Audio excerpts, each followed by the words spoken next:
favorite thing about Stanley Kubrick movies, the reason why he's always so special to me is every 10 years, his movies mean something entirely different to me.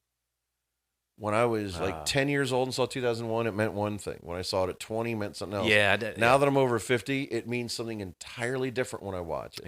yeah. I see. Now I have to go back and rewatch it. And I would probably develop another opinion, but it's just one of those amazing films that was like really ahead of its time, don't you think? I think that both technologically it was way ahead of its time, but far more importantly, conceptually. That's what I meant. Yeah, conceptually Well, I mean, like, especially. just he did something with science fiction that no one had ever done before. Science fiction prior to that was Forbidden Planet with Leslie Nielsen, Yeah. which Yeah. led to essentially Star Trek, which was at the same time. Yeah.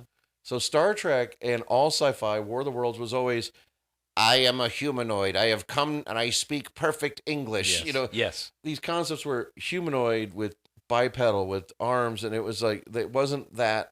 Mhm. The concept was so different. And Stanley Kubrick, I read this incredible book. It was a collection of interviews with him, and in it, he talked about he was one of the only people he would do interviews with was Gene Siskel from Siskel and Ebert. Sure. Okay. Yeah, I was just thinking about the. I was just thinking about Ebert. I wasn't thinking about. I forgot about Gene Siskel. Siskel, Yeah. because Roper replaced him after he passed. Yeah. But Gene Siskel was one of the only people on the planet Kubrick would do an interview with. He did an interview with him, and he was talking about. He goes, my problem with this is intellectually, I don't like science fiction. He goes because if you've developed a way to travel faster than the speed of light, more than matter can travel, it's like you're likely transcendent. He's like the idea to him was how as a human being try to talk and communicate with an ant. Hmm. Can't do it. So in the same vein, you meet a superior intelligence that's learned to travel space and time. They're not going to be able to communicate with us.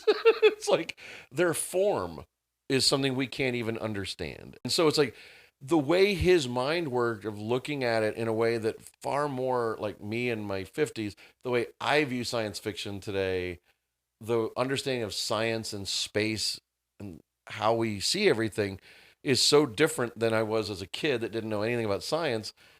I would have liked Star Trek better then, where I like 2001 better now.